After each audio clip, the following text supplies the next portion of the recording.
Hi, I got James Dowling-Healey from West Hartford Community Interactive again. I just wanted to piggyback on what was said about the value of the social media stuff. I particularly enjoyed the videos where you kind of did a brief run-through of some of the experiments from beginning to end. That was really excellent to see the equipment. I was wondering if any of the experiments that you did were exciting or you enjoyed them more than you expected to or had surprising results. And then I hate to do this, but I had another follow-up question on the importance of team building.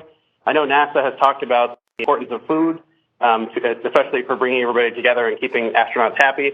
I wasn't sure what your favorite foods were and if it was or was not the Thanksgiving special that you guys had. Oh, yes. Thank you.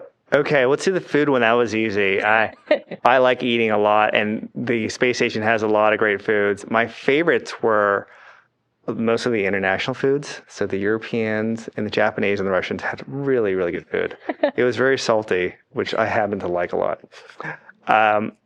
The Thanksgiving present from the food lab here at Johnson Space Center, thank you very much, by the way, had some excellent food. Great turkey.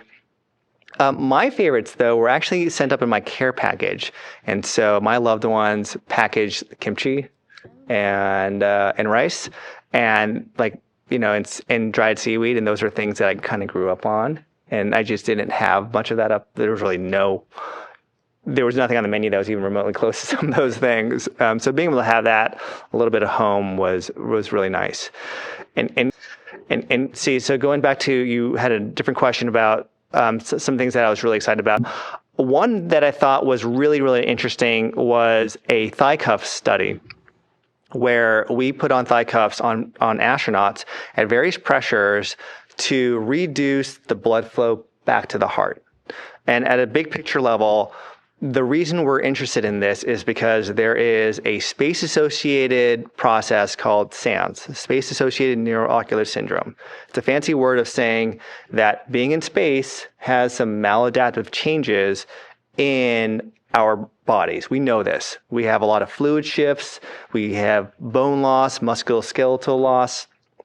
But one of the other things is that our eyes can be affected. And you can imagine if you're going on a long duration mission to Mars and you see 20/20, but by the time you get there, you don't see that well, that can be an issue.